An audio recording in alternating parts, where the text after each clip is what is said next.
The NHL trade deadline is just over a month away, and there's a ton of big names on the board.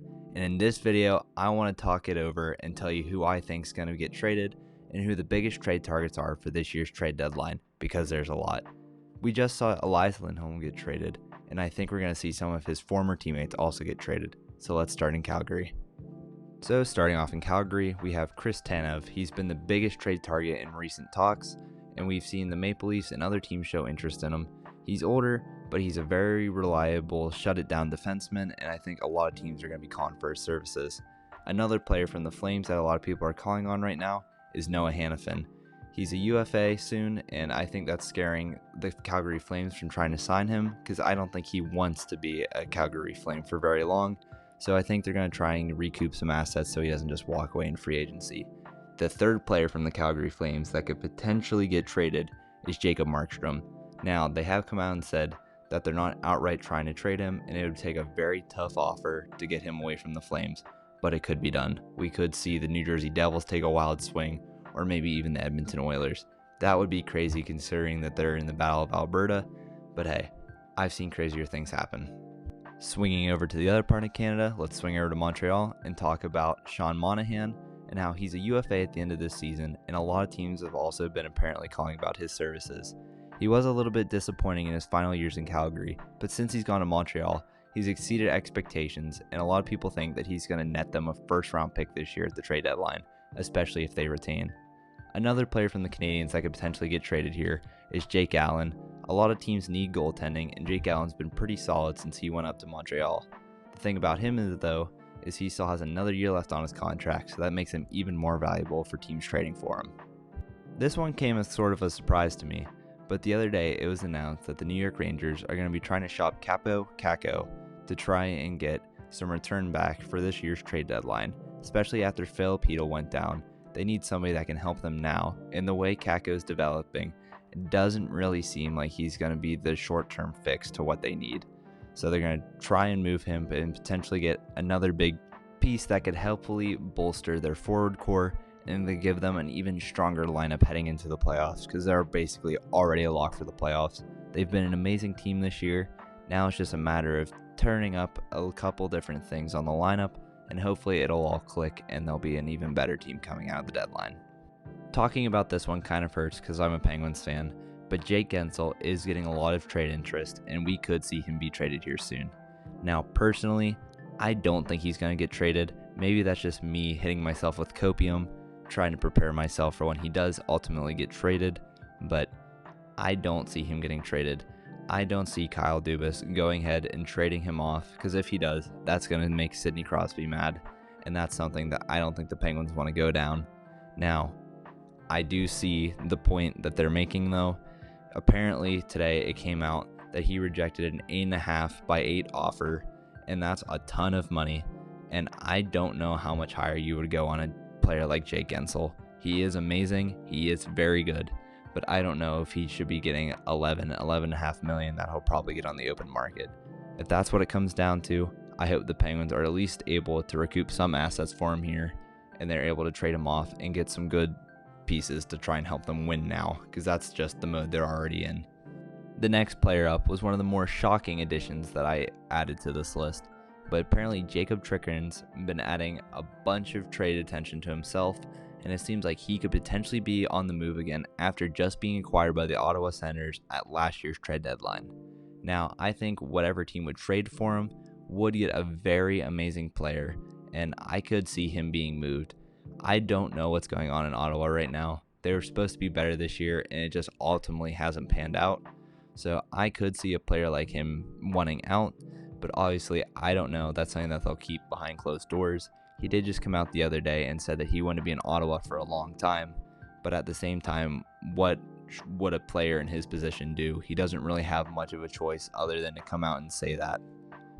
The trade that the Ottawa Senators made to get Chychrun from the Arizona Coyotes was a very good trade, and I could see him getting an even bigger return if they trade him off this year. He is a little bit older, but he still has RFA years left, and that's something that's very valuable on the open market. Speaking about the Ottawa Senators though, we can't leave off Vladimir Tarasenko. He signed a one-year deal this offseason, and he's done very well in the games he's played so far, and he's also bringing in a lot of trade attention to himself. I do think that he's going to be traded.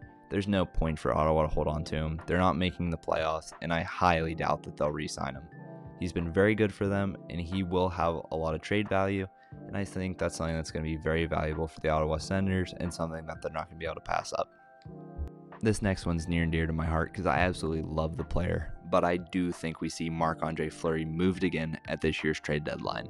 Now, the Minnesota Wild are still a little bit in the playoff hunt, but I think they're too far gone and they're going to have to make a decision here soon. Now, I don't know what team he would go to, and I think he would have to pick because he has a family and he has to take that into consideration. That was something that we saw him considering whenever he was being traded from Chicago to Minnesota. He wanted to go to a place where he knew his family could grow up, and I don't blame him for that. He may not be that Vezina candidate and winner like he was the other year, but he still is a very valuable piece. He still brings good games to the table, and he's an amazing locker room piece, and that's something that's amazing to have for any championship run. We can't talk about one goalie though without talking about the other one that just requested a trade from his current team. Elvis Merzlikins just requested a trade for the Columbus Blue Jackets 1 or 2 weeks ago, and apparently he had no trade value at the time and no teams were interested in him. But since then, he has strung together some pretty good games. He even got a shout out in his most recent game, and I think that's something that's going to get his trade value up, and I do think we see him moved here. Like I said earlier when I was talking about Jacob Markstrom, I could see a team like the New Jersey Devils, Edmonton Oilers, or maybe just a team that wants a good backup to go ahead and trade for him. The issue with him is that you can't really make him a backup though, because he does have a very high cap hit for a couple more seasons, and that's something that will turn teams off from him. But I do think at the end of the day that we will see him moved. He is a very good player. He's shown flashes. It's just a matter of getting him off of the Blue Jackets and seeing what he really has, because you really can't judge any player that's on the Blue Jackets this year because they've been a complete dumpster fire. That's a topic for another video that I'll eventually make, but hey, I think he'll do a lot better if he just goes to another team. Let's go ahead and swing over to Anaheim and talk about a couple players from the Ducks that I do think have a very good high chance of being moved. First off is Adam Henrique. He's on an expiring contract this year. He's a big veteran presence and he still produces decently well. I think he's a very valuable piece to be added to a playoff contention team, and I do think that he will be moved. I don't know what team, but I do think he'll be very valuable for whatever team he gets added to. Now, the other pieces from the Anaheim Ducks that are going to get traded, I think at least, are Ilya Lyubushkin, because he's been having a lot of trade interest lately. He plays a good meat and potato style of hockey. He's a good shutdown defenseman, and that's exactly what you get from him, and that's something that's very valuable in today's NHL.